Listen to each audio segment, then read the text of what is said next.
살아계신 하나님 아버지 감사합니다. 이 시간 주님의 말씀을 준비하고 하나님과 사람 앞에 섰습니다. 주님, 전하는 자도 듣는 자도 하나님을 만나는 시간 되게 주옵소서. 주님께 감사하며 예수님의 이름으로 기도하옵나이다. 아멘. 할렐루야. 오늘 설교 말씀을 약 30분이 되잖아요. 한 20분 정도 될 것 같습니다. 대신에 지난 주간에 필리핀에 있는 우리 김태성 선교사가 보내준 내용이 있어요. 필리핀 선교 내용. 이거 보고 제가 깜짝 놀랐습니다. 왜냐하면 이 김태성 선교사, 김용욱 선교사가 필리핀에 간 것이 1994년도였는데요. 그래 지금까지 31년이잖아요. 31년이 됐는데 그 31년 동안에 필리핀에 교회가 10개 교회 개척이 됐고요. 그 중에 이제 독립된 교회가 6교회가 있고요. 그런가 하면은 미얀마에는 아가페 교회를 비롯해서 17개 교회를 미얀마에다가 세웠네요. 그래서 두 개를 합하면은 27개 교회를 이 친구 선교사가 세운 거예요. 그 제가 이걸 지난 주간에 보면서 깜짝 놀라가지고 정말 귀한 선교사 사역이시다라는 생각이 들고, 그래서 오늘 설교를 한 20분 이내 정도로 짧게 말씀드리겠고, 선교 이것을 이따가 이제 영상으로 해서 이렇게 편지 같은 식으로 이렇게 와 있거든요. 이걸 보여드리고 그렇게 하겠습니다. 자, 예수님이 이 세상에 오셨죠. 그리고 하나님의 나라를 선포하십니다. 그리고 제자들을 불러 모으시죠. 그래서 그 제자들이 많이 모아졌습니다. 그래서 손으로 꼽을 수 있는 제자들이 12제자가 되죠. 물론 그 외에도 70명의 제자들이 또 있긴 합니다. 그런데 그 12명을 통해서 강력하게 결국에는 세상을 맡기셨습니다. 그리고 그 맡김 받은 제자들을 통해서 하나님의 나라가 계속 확장되어 왔습니다. 그리고 지금까지도 확장되고 있습니다. 앞으로도 예수님 오신 날까지 하나님의 나라는 계속적으로 확장될 것입니다. 근데 여기는 공통점이 있어요. 뭐냐면 예수님을 따르는 사람이라는 거죠. 사랑하는 성도 여러분, 오늘 저와 여러분이 예수님을 따르는 하나님의 사람이 되기를 주님의 이름으로 축복합니다. 하나님을 따르고 예수님을 따르는데 두 부류로 나눠줄 수 있었던 것 같아요. 첫째는 구경꾼들입니다. 이 사람들 구경꾼이에요. 자신과는 전혀 어떤 특별한 뭔가 예수님과 그렇게 예수님을 따라다녔음에도 불구하고 자기들의 인생에는 아무런 변화가 없어요. 그냥 단지 배고플 때 먹었을 뿐이고 아팠을 때 와서 고침받았을 뿐이고 뭔가 아쉬웠을 때 그냥 예수님을 따라다니는 그런 사람들에 불과합니다. 그런가 하면 어떤 사람들은 예수님 만남을 통해서 인생이 완전히 대변화를 갖게 되죠. 왜냐하면 이제까지 살아왔던 인생이 아니라 전혀 또 다른 인생을 예수님 만남을 통해서 살게 된단 말이죠. 그런데 그 예수님이 결정적으로 하신 일들이 있습니다. 오늘 저는 본문의 말씀을 통해서 우리들도 예수님을 믿고 예수님을 따른다면 최소한도 우리의 삶도 이 예수님이 하셨던 또는 예수님을 따랐던 이 제자들의 이 사역이 또 예수님 명령하시고 당부하신 이 말씀이 오늘 저와 여러분들의 삶의 방향이 되어야 되고 우리가 가야 될 목표가 될 줄로 믿습니다. 할렐루야. 그 예수님이 오셔서 세 가지 일을 하셨죠. 그래서 우리 교회 표에도 목표에도 있습니다. 예수님이 오셔서 가장 먼저 하신 일 있습니다. 무슨 일이에요? 가르치셨습니다. 전파하셨습니다. 치료하셨습니다. 그래서 예수님이 먼저 가르치는 거예요. 하나님의 나라가 이런 것이다. 하나님은 이렇다. 나는 누구다. 뭐 이런 거를 그렇게 해서 가르쳐 주시죠. 그래서 우리는 어떤 사람이 되느냐? 예수님께 대해서 가르침 많은 저와 여러분 되기를 주님의 이름으로 축복합니다. 저 말씀을 준비하면서 그런 생각을 했어요. 정말 우리가 예수님께 대하여 가르침을 많이 받아야 되는데 가르침 받는 일에 좀 결의하고 또는 소홀히 뒤로 젖혀두지는 않았을까?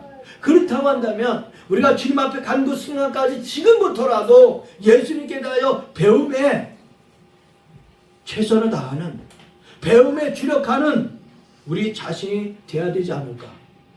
만약에 우리가 그렇습니다. 배우지 않는다면 그 다음은 없어요. 우리 성도님들이 저에 대해서 잘 아시겠지만 저는 그랬거든요. 처음에는 신학만 공부를 했어요. 근데 신학교를 공부한 것 가지고는 계속 목마를 해요. 근데 어쩌다가 몸이 아프면서 그 몸이 아픈 것이 계기가 돼서 다시 뭐 방송대를 공부하고 신학대학원을 공부하고 사회복지 석사를 공부하고 박사 수료까지 하면서 사람이 달라졌어요. 뭐가 달라졌느냐? 외모는 똑같은데 내 마음속에서는 뭔가 부족함이 아니라 이제는 뭐가 되는 거예요? 그냥 부족함이 없어져 버려요. 그래서 사람들이 대학 얘기를 하고 교회 성도들의 숫자를 얘기하고 그러면 내가 그냥 작아지는 거예요. 너 어느 대학 출신이야? 라고 물으면 나 뭐라고 말하지? 그리고 나도 모르게 내 자신이 작아지는 거야. 물어보는 사람 한 사람도 없는데. 그런데 공부를 하고 다 이렇게 나니까 물어보는 사람 없는데 제가 말해요. 저 방송대 공부했어요. 그게 뭐 하는 거예요? 세상의 지식 같은 것도 이렇게 되는데 우리가 예수님에 대해서도 마찬가지예요. 우리가 예수님께 대해서 많은 은혜를 체험한다면 우리는 더 부족한 자가 되지 않는다는 사실이에요. 그렇지 않아요? 바울이 그랬지 않습니까? 바울은 최고의 학문을 가진 사람이었거든요. 근데 예수님 만나고 나서 내가 갖고 있는 모든 지식이 뭐와 같다? 배설물과 같다 이렇게 표현을 했어요. 그러면 사랑하는 성도 여러분, 우리 예강교회 성도들은 예수님에 대해서 그 말씀의 가르침을 받는 데에 앞장서는 저와 여러분이 되어야 될 줄로 믿습니다. 동시에 예수님은 어떻게 하라고 그랬다고요? 예수님이 하신 일 바로 선포, 전파라고 표현합니다. 이게 무슨 뜻이냐면 가르치는 것과는 달라요. 이거는 뭐 하는 거냐? 있는 것을 딱 알려주고 보여주고 명령하는 의미를 갖는 것이 전파라, 선포라는 말씀 속에 있습니다. 그래서 사실 설교는 가르침도 돼야 되지만 선포도 되는 거예요. 할렐루야. 그럼 우리는 어떤 사람이 되느냐? 그 말씀은 그냥 글 씁시다 이게 아니에요. 하나님 말씀이 선포되고 그 권위가 선포된 거기 때문에 아멘하고 받아들여야 돼요. 물론 내 현실은 맞지 않아요. 그럼에도 불구하고 우리는 아멘하고 그 말씀 앞에, 그 권위 앞에, 그 하나님 앞에 우리는 받아들일 때 내가 은혜 받는 사람이 되는 거예요. 그 구원에 참여하는 사람이 되는 거예요. 그런 의미에서 우리는 어떤 사람이 되느냐? 주님이 말씀하신 그 말씀이 내게, 그 선포된 말씀이 내게 담겨져 있는, 그 말씀이 나에게 보관되어 있는 그런 믿음의 사람이 돼야 될 줄로 믿습니다. 왜? 내가 이런 존재구나. 그렇거든요. 여러분 생각해 보세요. 가장 중요한 것은 나의 신분입니다. 저의 신분이에요. 저는 어렸을 때 좀 그런 사람들이 부러웠어요. 지금으로 이제 신한 지역이지만은 화이트 칼라. 뭐냐면 성공한 사람들은 다 넥타이를 맸어요. 성공한 사람들은 어떻게 했느냐? 이 하얀 옷, 이 남방 와이셔츠를 입었어요. 그런데 공부하지 않고 성공하지 않은 사람들은 어떻게 되는 거예요? 작업복을 차려야 돼요. 그거보다 더 뭐 되는 거예요? 그냥 맨날 그 옷이야. 그냥 그 옷이. 근데 노력하고 성공하고 뭔가 있는 사람들은 옷도 몸도 맨날 보면은 멋있어 보이는 거예요. 세상에서 그래요. 근데 더 중요한 게 있어요. 우리의 영적인 상태가 그렇게 해야 될 줄로 믿습니다. 우리가 아무리 바깥으로 다 차려입었다 하더라도 영혼은 병들었다고 한다면, 영혼은 지쳐있다고 한다면 이게 아무리 뭐 거쳐도 이게 무슨 소용이 있겠습니까? 그럼 우리 어떤 사람이 되느냐? 선포된 주님의 말씀이 우리 안에 있어야 된다는 거예요. 할렐루야. 그 말씀이 있을 때 내가 누군가에게 예수 믿으세요 이게 나가는 거죠. 예수 믿어야 됩니다 이게 되는 거죠.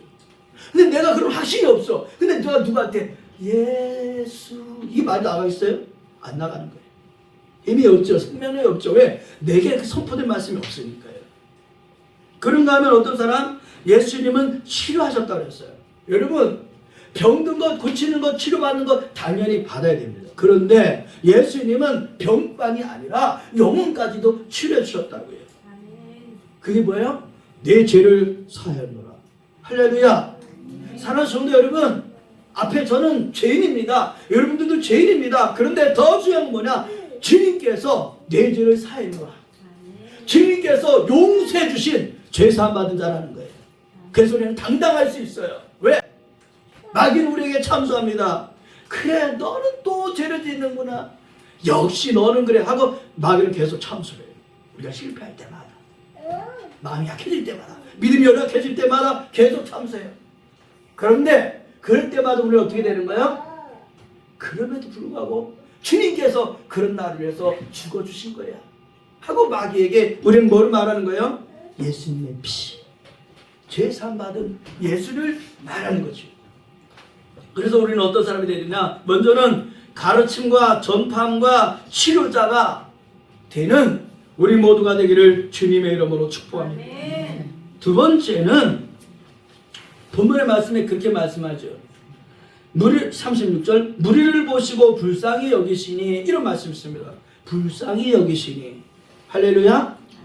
여러분, 예수님은 그 당시에 주변에 모여든 사람들을 보셨는데 불쌍히 여기셨다고 그랬어요.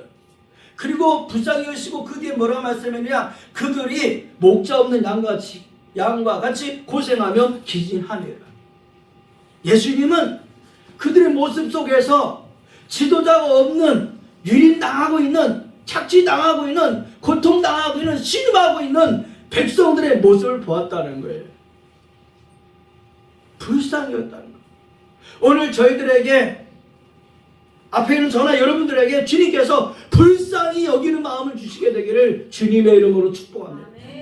사람들을 보면서 우리는 불쌍히 여기는 마음이 있어야 돼요. 바로 예수님이 그런 마음을 가진 거죠. 예수님 앞에 많은 사람들이 모여들었지만 그들 속에서 그들의 모습을 보았다는 거예요. 그들을 위해서 진정한 지도자가 없음을 예수님을 보고 그들을 불쌍히 여겼다는 거죠. 그런 의미에서 우리는 어떤 사람이 되어야 되느냐? 우리도 불쌍히 여기는 마음을 주님 저에게 주세요, 이런 기도가 주님께 상달되는 우리 모두가 되기를 주님의 이름으로 축복합니다. 예수님 당시는 어떤 시대였어요? 로마가 패권을 갖고 있는 시대였어요.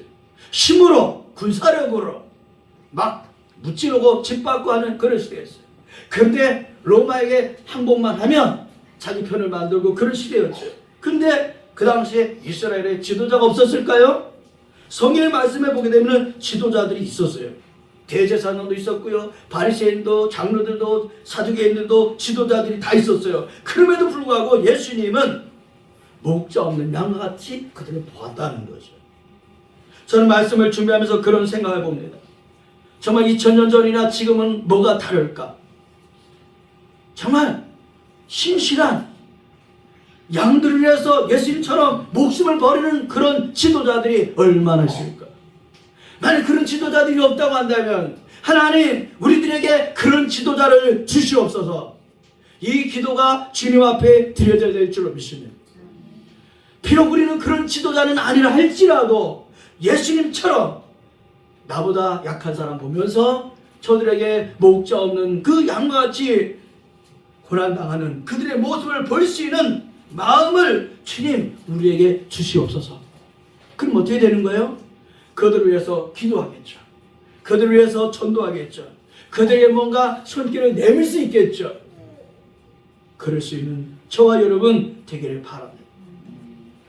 세 번째는 37절에 이렇게 말씀합니다. 38절 이에 제자들에게 이르시되 추수할 것은 많은데 일꾼이 적으니 그러므로 추수하는 주인에게 청하여 추수할 일꾼들을 보내주소서 하라 하시니라. 여러분 바로 예수님이 주위에 있는 자들에게, 제자들에게 하신 말씀이에요. 오늘 저와 여러분 예수님 믿습니까? 우리 예수님 믿어요. 그래서 왜 예수님 믿습니까? 예수님께서 우리를 위해 죽어주셨다는 사실을 믿고 이 약속한 모든 말씀을 믿기 때문에 우리는 예수님을 믿는 거예요. 그리고 예수님을 따라요. 그래서 예수님은 오늘 본문의 말씀을 통해서 저희들에게 주시는 말씀인 줄로 믿습니다. 추수할 일꾼들을 주시옵소서. 그런데 그 전에 말씀이 있어요. 추수할 것이 많으니 이렇게 돼 있어요. 추수할 것이 많다. 오늘 저와 여러분의 믿음을 통해서, 저와 여러분들의 입술을 통해서, 우리들의 삶을 통해서 추수할 일꾼들을 보내주소서라고 기도하고 그 기도처럼 먼저 우리가 추수할 일꾼이 되기를 주님의 이름으로 축복합니다. 전 말씀을 준비하면서 마태복음 20장을 또 준비를 하게 됐습니다. 마태복음 20장 말씀 있죠? 천국은 마치 품꾼을 얻어서 포도원에 들여보내려고 이른 아침에 나간 무엇과 같다? 집 주인과 같다. 할렐루야. 집 주인과 같다. 어떤 공간이라고 말씀하지 아니하시고 천국을 사람으로 비유했어요. 여러분, 집 주인과 같은데 이 집주인은 어떤 주인이냐? 자기가 포도밭이 있어. 근데 그 포도밭에 일이 많아. 그 사람들을 보내는 거야. 근데 어떻게 했다고요? 자, 민기 주인이 자기 포도밭에 사람들을 데리러 일꾼을 찾으러 나갔어요. 언제 나갔어요? 아침. 반만 맞았어요. 반만. 제이 둘이 장난쳤잖아. 자, 아침이래. 아침. 근데 거기 아침에 뭐가 있어? 이른 아침. 그렇지. 아유, 봐줬다. 발 똑바로 해. 네, 이른 아침에 이 포도주인이 이른 아침에 나가서 자기 포도밭에 일꾼들을 모아요. 근데 그거 아주 부족한 거야. 그러니까 어떻게 성경 말씀대로 보면은 3시, 6시, 9시 나가서 다시 일꾼들을 보여요. 그런데 성경 말씀을 보면은 제일 마지막 시간이 몇 시에 나가서 또 데리러 가요? 민지. 거의 끝나갈 때. 아, 근데 그 끝날 때가 시간이 나와 성경에. 아 그래요? 그 성경 읽었으면 이거 알 건데. 혹시 저 성원이가 알까? 네. 이 주인이 맨 마지막 시간에 가서 데리고 와. 그 맨 마지막 시간이 성경에 나와요. 몇 시 딱. 네, 11시에 11시. 이제 조금 있으면 끝나는데 그 1시간 남겨놓고 가지고 또 사람들을 데리고 와. 왜? 자기 포도밭에서 일하라고. 근데 그 주인이 일꾼이 없어서 그 11시에 보냈을까요?